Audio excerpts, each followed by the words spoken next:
Shift ఏ press చేసి plane తీసుకోవాలి. Edit మోడ్లో ఎక్స్ యాక్సిస్లో స్కేల్ అప్ చేయాలి. ఇప్పుడు షేడింగ్లోకి వెళ్ళాలి. న్యూ మెటీరియల్ని యాడ్ చేసుకోవాలి. షిఫ్ట్ ఏ ప్రెస్ చేసి కలర్ ర్యాంప్ని తీసుకోవాలి. కలర్ని బేస్ కలర్కి కనెక్ట్ చేయాలి. మళ్ళీ షిఫ్ట్ ఏ ప్రెస్ చేసి ఓరనై టెక్స్చర్ని తీసుకోవాలి.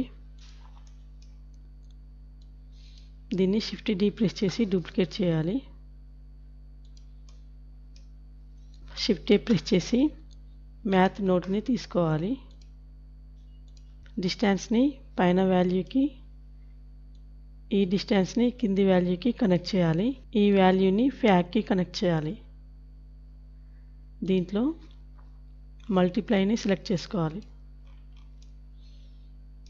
ఇప్పుడు కంట్రోల్ టీ ప్రెస్ చేస్తే mapping texture coordinate notes add అవుతాయి. దీనికి కూడా అలాగే కంట్రోల్ టీ ప్రెస్ చేయాలి.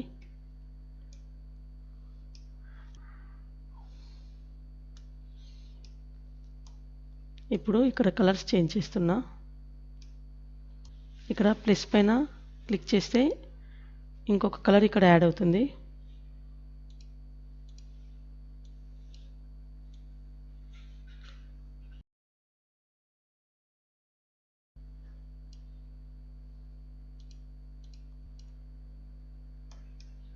ఇక్కడ లీనియర్లో బీ స్ప్లైన్ని తీసుకోవాలి.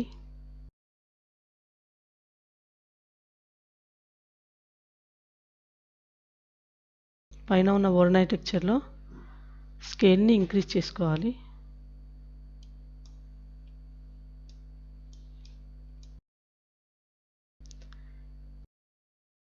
రఫ్నెస్ వాల్యూని తగ్గించేయాలి.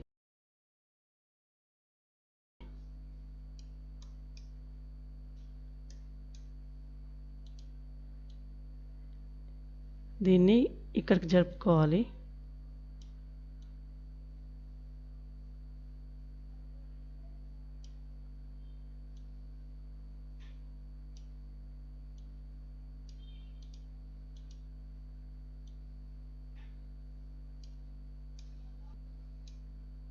Hash FRAME divided by 120.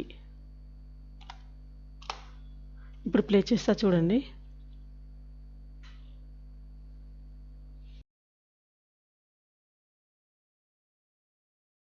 ఇప్పుడు దీంట్లో కింద ఉన్న ఓరనై టెక్స్చర్లో ఇక్కడ డీటెయిల్ ఉంది కదా, డీటెయిల్ని ఇంక్రీజ్ చేస్తున్నా.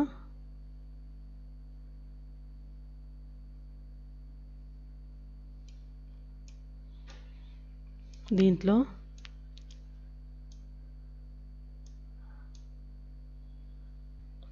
జీ యాక్సిస్లో hash FRAME frame divided by 120 చేసి ఎంటర్ చేయాలి. ఇప్పుడు ప్లే చేస్తాను చూడండి. వాటర్ ఫ్లో అవుతుంది. ఇలాంటి మరిన్ని ట్యుటోరియల్స్ కోసం లైక్ చేయండి. ఇంకా సబ్స్క్రైబ్ చేయని వారు సబ్స్క్రైబ్ చేయండి. ఇంకేమైనా డౌట్స్ ఉంటే కామెంట్లో అడగండి.